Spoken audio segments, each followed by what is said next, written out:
When did my family stop seeing me as a grandmother and start seeing me as a payment method? I was standing in my granddaughter Lily's kitchen, the kind with white cabinets and a marble-look island, watching sunlight slide across a corkboard that had been turned into a wedding command center. It was covered in neat little cards. Florist, photographer, catering, rentals, rehearsal dinner. At the bottom, in tidy black marker, one line sat like a final bill. Evelyn covers the rest. Not Grandma Evelyn helps. Not family pitches in. Just covers. I'm Evelyn Dawson, 67 years old, and I'd driven 312 miles with a trunk full of garment bags, ribbon spools, and a box of place card holders I'd ordered at midnight because Lily said she was stressed and I couldn't stand the thought of her crying alone. I told myself this trip was about love, about being present, about the sweet, ordinary chaos of wedding prep. Tasting cakes, steaming tablecloths, tying bows until your fingers cramp. And for the first hour it felt exactly like that.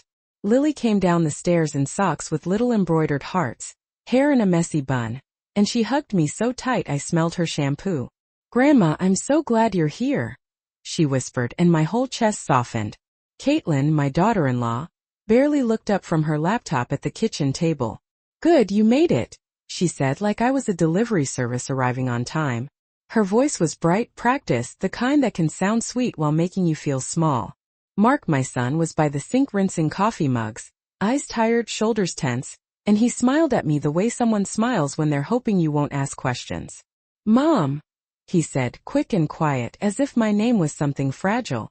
On the counter, a stack of invoices sat beside a calculator, and I recognized the numbers before I even read them, the kind of numbers that make your stomach tighten. The florist deposit, the chair rentals, the linen upgrade, each one circled in highlighter. Caitlin clicked her pen and began talking without looking at me. "Okay, so we just need to finalize the last few payments today. The venue wants the balance by Friday. The bakery needs the remainder before they start the tiers. And the rehearsal dinner, well, we can handle the menu once we know what you're comfortable covering." Comfortable, like this, was a sweater I might not like the color of. I swallowed and forced my voice to stay even. "I thought you and Mark had a budget." Caitlin finally glanced up, and her smile didn't reach her eyes. "We do. But weddings are expensive. Everyone helps, Evelyn. It's family." She said family the way people say responsibility, the way they say obligation, the way they say you don't get to say no. Lily was scrolling through photos of centerpieces on her phone, cheeks flushed with excitement, and I didn't want to ruin that sparkle. I didn't want to be the storm cloud at her window. So I nodded slow and moved closer to the corkboard again, because something about that sentence, "Evelyn covers the rest," kept pulling at me. It wasn't just the money. It was the certainty, the assumption, the way they'd already written my role in ink. I stood there a moment longer, pretending to study the corkboard like it was just paper and pins, not a verdict. Then Caitlin's phone chimed, and she slid it across the table toward me without asking, as if my hands were simply the next step in a process. On the screen was an email from the venue manager, bold letters up top and a balance amount beneath it that made my throat tighten. Caitlin tapped the number with her fingernail. "If we submit this today, they will hold the upgraded room for the bridal party. It is only another $1,200. You can put it on your card and we will settle up later." Settle up later. I had heard that phrase for years, always spoken lightly, always drifting away like smoke. I looked over at Mark, waiting for him to jump in to say, "No, Mom, we have it," or even, "Let us talk about this." He did not. He just stared at the sink, scrubbing a mug that was already clean. Lily's excitement bubbled at the counter, talking about peonies and candlelight and a first dance that would make everyone cry. And I did not want to clip her joy with my disappointment. So I forced a smile and asked, "What else needs to be paid?" That was the moment Caitlin's shoulders relaxed, like a latch clicking into place. She pulled a folder from her tote bag, thick with invoices, and laid it on the table as if she had been waiting for permission to unload it. "Floral deposit is $800. Rentals are $1,060. The photographer needs the second installment, that is another $1,500. The bakery needs a final payment once we confirm the guest count. And then there is hair and makeup for the wedding party. Lily wants everyone to feel taken care of." She said taken care of, but her eyes kept flicking to me, measuring.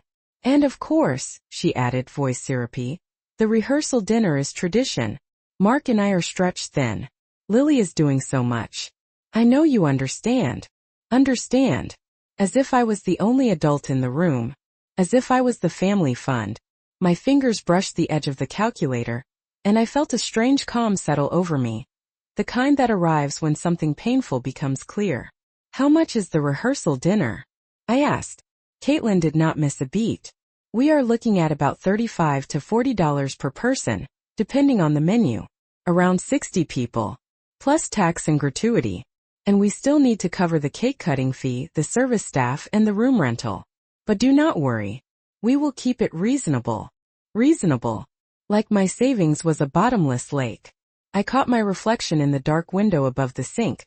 A white-haired woman in a soft cardigan, lips pressed into a polite line, carrying garment bags like offerings. A grandmother. A helper. A convenient answer. My phone buzzed in my pocket, and when I glanced down I saw a group text labeled, Wedding Week Logistics. There were messages stacked like bricks. Who is handling the vendor tips? Grandma can cover the hair team. Evelyn. Can you just take care of the balance so we can relax? I looked up at Caitlin again, and she smiled as if we were sharing something warm. In that instant I realized it was not just that they wanted help. It was that they had already decided what I was for. I kept my face steady, but inside I felt something shift, like a picture frame finally sliding level after years of hanging crooked. I set my phone face down on the table, not because I was finished reading, but because I needed a second to breathe without letting anyone see it. Caitlin kept talking, listing numbers the way a cashier reads a receipt, and Lily kept smiling at pictures of centerpieces, innocent to the tension that was tightening like a drawstring around my ribs. Mark finally looked up, and for a split second I saw a flicker of guilt in his eyes. Then he looked away again and the flicker died.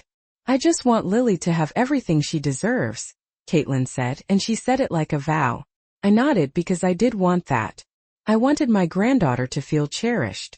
I wanted her to feel safe. I just did not want her happiness built on the quiet expectation that her grandmother would keep paying for everyone else's choices. My mind ran backward on its own, pulling up memories I had tried to label as generosity instead of warning signs. The first time was after Mark married Caitlin, when they bought a house just a little above what we can afford right now. I wrote a check for the inspection repairs because they sounded urgent. Then it was the new water heater because the baby cannot be in a cold house. Then it was the car payment, just for a few months until Mark gets his raise. Months turned into a year, and the word later hovered in every conversation like a balloon that never popped. I remembered Christmases where I spent weeks shopping and wrapping, only to hear Caitlin say, half laughing, "You always go overboard," as if my care was a habit she tolerated. I remembered sitting at Lily's 10th birthday party while Caitlin told another mom, "Evelyn loves to spoil her," and the other mom laughed like it was charming. No one asked if I was comfortable. No one asked if I was tired. They just assumed my love came with a receipt. I looked at the invoices spread on the table now, and the numbers blurred for a moment.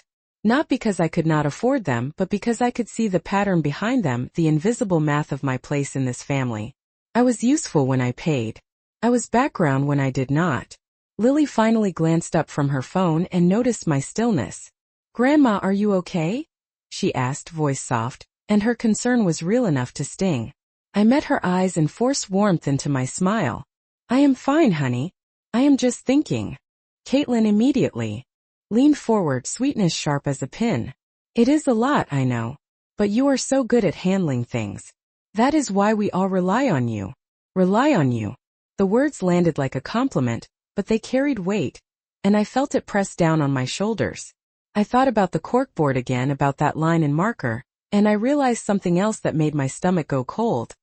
They did not write that sentence as a request. They wrote it as a plan. After Caitlin said that, the room felt smaller, like the air itself had been assigned a price tag. I did not argue. I did not sigh. I did not give her the satisfaction of a reaction she could label as dramatic. I simply reached for the folder, lifted it with both hands, and closed it as neatly as if it were a cookbook. "Let me look through everything tonight," I said. My voice came out calm, almost gentle. "I want to make sure I understand the full picture before we start moving money around." Caitlin's smile tightened at the corners. There is not much to understand, she replied. It is just wedding stuff. Mark cleared his throat like he was about to speak, then did not. Lily, sweet Lily, nodded as if planning was the only thing happening here. Thank you, Grandma, she said, and that gratitude, honest and uncomplicated, was the only reason I kept my tone soft. Of course, I told her. I love you. Then I picked up my overnight bag and the folder of invoices and walked to the guest room at the end of the hall. The one they always offered me with fresh towels and a candle on the dresser. Like comfort could cover everything else. The moment the door clicked shut behind me, I let my shoulders drop. Not in defeat. In focus. I set the folder on the bedspread and sat beside it, hands folded in my lap, listening to the muffled clatter of wedding prep in the kitchen. Caitlin's voice floated through the wall, bright and certain, talking about timelines and flowers like she was directing an orchestra. I stared at the folder for a long beat, then I opened it again. I read every invoice. I noted every due date. I looked for names. I looked for signatures. I looked for the little line items people slide in when they think no one is paying attention. Convenience fees, processing fees, last-minute upgrades that somehow become necessary. When I reached the bottom of the stack, I did not feel relief. I felt clarity, because it was not just these bills. It was the way these bills were being placed in front of me like a routine, like they had practiced this. I reached for my purse and pulled out a small spiral notebook I kept for grocery lists and doctor appointments. I turned to a blank page and wrote one word at the top: receipts. Then I opened the banking app on my phone and scrolled back through my transfers. Not just this month. Not just this year. I went back until the dates stopped feeling familiar. There was the $200 for the emergency tire. The $500 for Mark's license renewal and insurance. The $900 for Lily's camp deposit. The $1,000 for closing costs just short. Each note was polite. Each request was urgent. Each promise ended the same way. We will pay you back. I took a breath and began writing amounts in my notebook, one line at a time, steady as a metronome. My handwriting did not shake. The numbers did not blur. I did not do it to punish anyone. I did it because I needed the truth in ink, not in excuses. Outside my door I heard Lily laugh, and for a second my heart tugged, reminding me why I had let this go on. Then I looked at the page filling with totals, and I understood something I had avoided for too long. Love does not require me to be careless with my own dignity. The numbers on my notebook page were still wet with fresh ink when my phone buzzed again. Not a text this time but a call. The screen showed Ryan Parker, Lily's fiancé.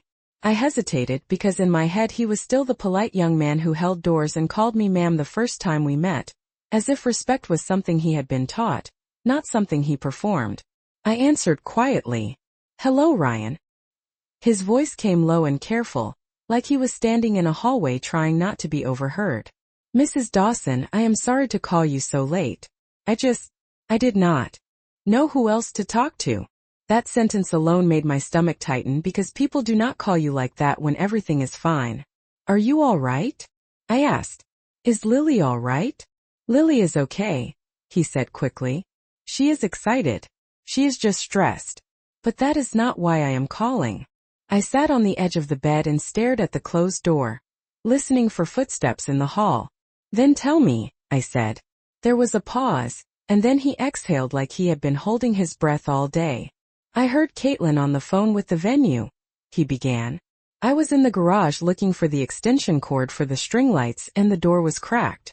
I did not mean to listen, but she was talking loud." My fingers tightened around my pen. "What did she say?" I asked, keeping my voice steady. "She said the only way to keep everything on track is if you handle the payments directly," he said. "Not just for the wedding. She mentioned something about getting you to sign paperwork after the honeymoon, so you do not have to worry about managing things anymore." My throat went dry. "What kind of paperwork?" I asked. Ryan sounded uneasy, like the words tasted wrong. "She said something about a power of attorney, or being added to accounts, I do not know. She laughed and said it would be easier once you were already used to paying for everything. Like you would not notice." For a moment the room went perfectly still, as if even the house was listening. I looked down at my notebook where I had written receipts in block letters. Used to paying for everything. Like you would not notice. I felt heat rise behind my eyes, not because I was surprised, but because hearing it said out loud made it impossible to soften. Did you tell Lily? I asked. No, Ryan admitted. I did not want to upset her. I do not want to start our marriage with a fight between her and her mom. But I also do not want anyone taking advantage of you. You have been nothing but kind to me. Kind. That word landed differently than rely on you. It did not ask for anything. Thank you for telling me, I said, and I meant it. Stood and walked to the dresser where my purse sat, and I checked my wallet like a habit, as if my identity might have been taken while I was sleeping. Ryan, I asked softly, are you sure you heard her correctly? I am sure, he said. She said, once Evelyn signs, it is handled. And then she said, she will not push back. She never does. I closed my eyes for a moment, and the calm returned, colder now, sharper at the edges. All right, I told him. You did the right thing. And I promise you I am going to notice. After I hung up with Ryan, I did not sit back down. I did not pace. I did not spiral. I opened my notebook again, turned to a fresh page, and wrote 2 words. New rules. Then I listed them the way I used to label moving boxes when Mark was little, and we changed houses, simple and clear so nothing could be misunderstood later. 1. No payments without paperwork. 2. No signatures without review. 3. No access to my accounts. I set my pen down and listened for the house to quiet. Did eventually. Lily's laughter faded. The dishwasher hummed. A door closed softly somewhere down the hall. It was late enough that asking questions would only start a fight I did not need. Tonight was for clarity, not confrontation. I plugged my phone into the charger and pulled up the wedding group text again. Scrolling slowly, reading with new eyes. The messages were not just requests. They were instructions. They were assumptions. They were people speaking about my money as if it was already theirs, like they were delegating tasks at work. I took screenshots of the ones that mattered. I saved the email from the venue. I opened my bank transfers and captured the notes attached to each loan. Then I made one more list, a quiet inventory of leverage I could pay, but I could also choose how. I could help Lily without handing Caitlin the keys to my life.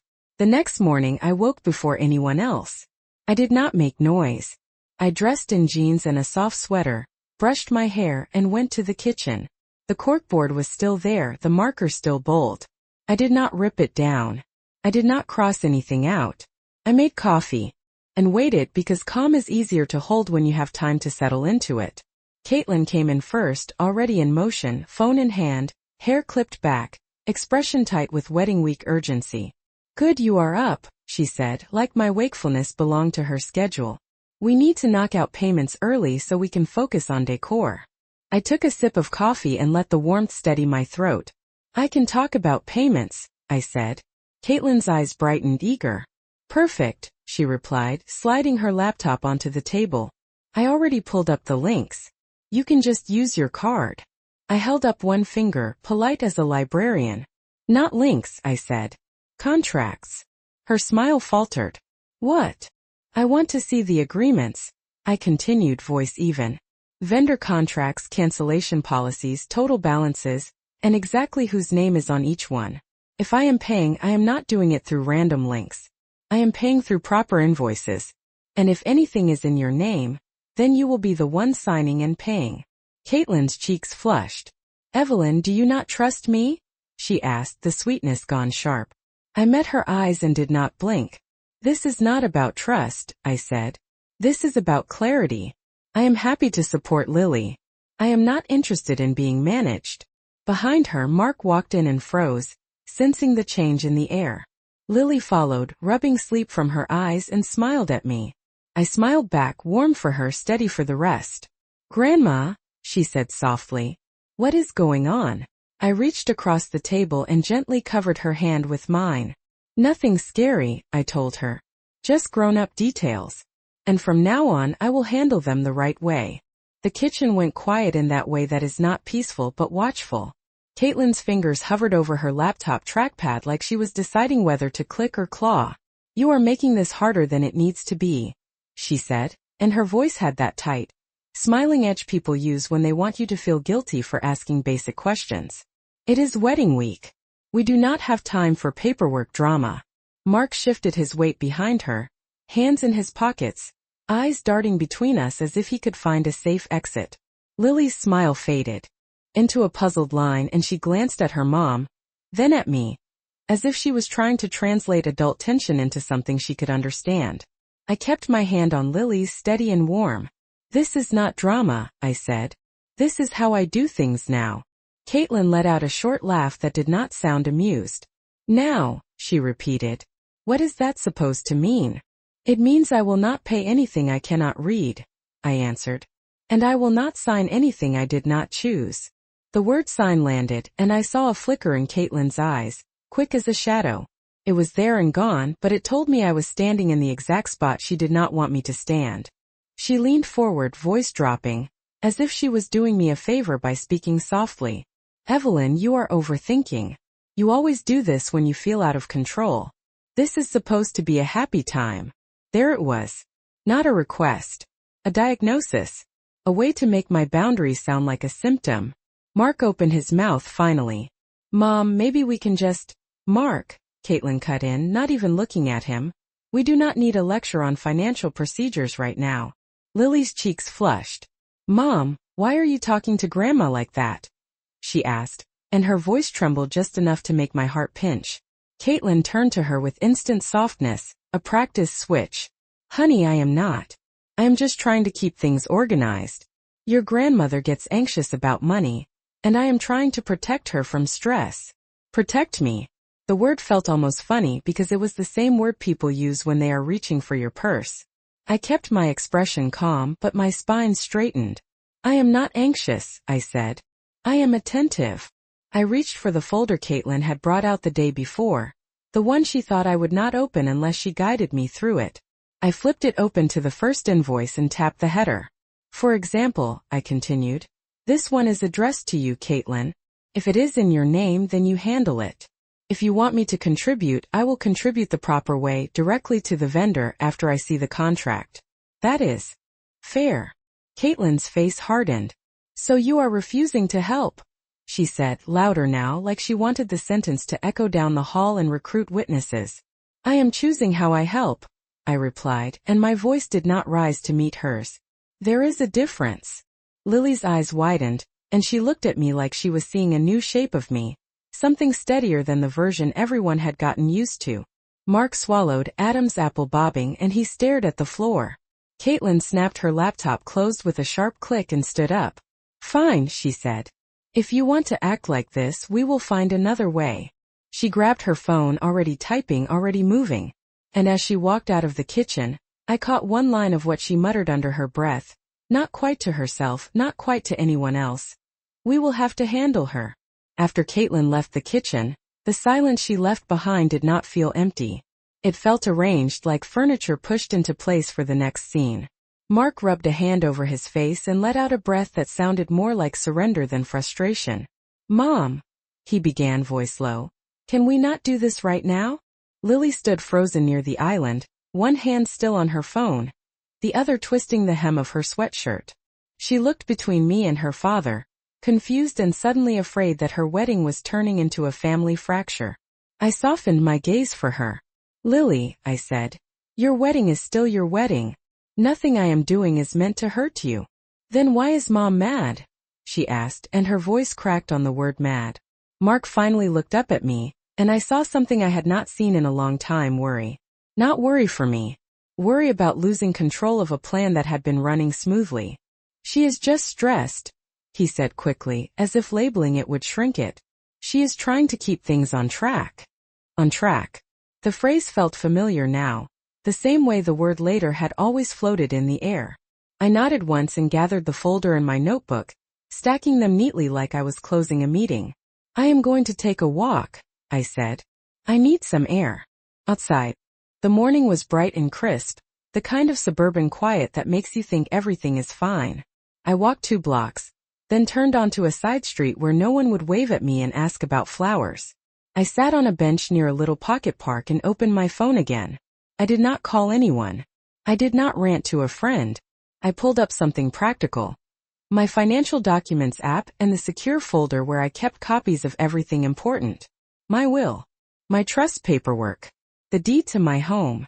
The beneficiary designations I had updated after my husband passed, because I had promised myself I would not leave loose ends.